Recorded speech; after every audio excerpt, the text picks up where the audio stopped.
The 34th verse of the 4th chapter of the Quran is one that brings up a number of understandable issues for people. But before we get into it, I want to unpack some things for you that I think will really help you, bi'idhnillah. Number one is, one of the goals of coloniality, transmodernity, postmodernity, man, you call it what you want to call it. Let's just call it contemporary jahiliyyah, is to untether Muslims from their academic tradition by creating a lack of confidence and trust in that tradition and its utility and agency. Because when you take out the interpretive tradition of a people and you just leave the bare bones of the text, that takes out the meaning. It becomes meaningless in many ways. And that's the goal, as we know, of modernity and transmodernity, contemporary jahiliyyah. So that tells us that our academic interpretive tradition is one that we need to hold on to. We don't have to agree with everything, but we should be intelligent enough and aware of it enough to criticize it in a correct way. The reason I say that is the books of fiqh, the books of the madhahib, are largely to be located as something that I need you to remember as the tafsir of the legal intent of the Quran and Sunnah. That's the role of the madhahib, or a tafsir of the legal intent, whether stated or unstated, of the Quran and Sunnah. When you take that tafsir out, what are you left with?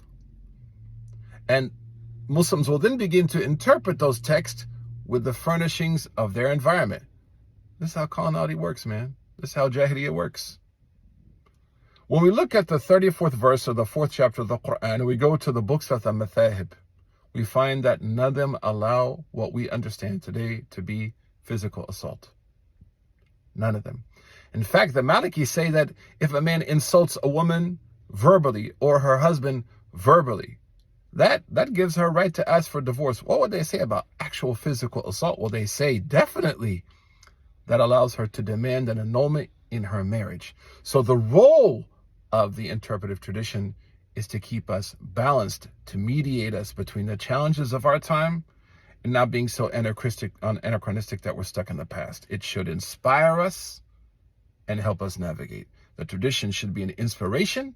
It's a boat that we have to paddle in. It's like the paddle, and we're in the boat. So none of those scholars, none of those four madhahib allow physical assault. So that is out the window. They say al-farq bayna at-ta'deeb wa at-ta'dheeb.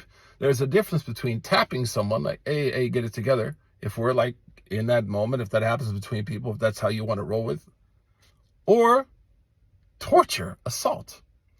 The last opinion, and this is the opinion that I stick to from my teacher, Shaykh Taha Jabr al-Awani, and he's the only person I ever heard say this, but mashallah, he's a great scholar from Najaf, a great Shafi'i, Faqih, Usuli. He said to me that this verse was abrogated. And there was a female scholar with us, and she asked him, abrogated by what? He said, by the statement of the Prophet sallallahu alaihi wasallam, that the Prophet sallallahu alaihi wasallam, related by Imam Muslim, ma daraba Rasul sallallahu imra'atan wala khadiman biyadi. He never hit a woman or a servant ever. Sallallahu alaihi wa alihi wa sahbihi wasallam. I hope that gives a little bit more cadence on this discussion. I hope everyone's having an amazing Ramadan. Barakallahu feekum. Wassalamu alaikum.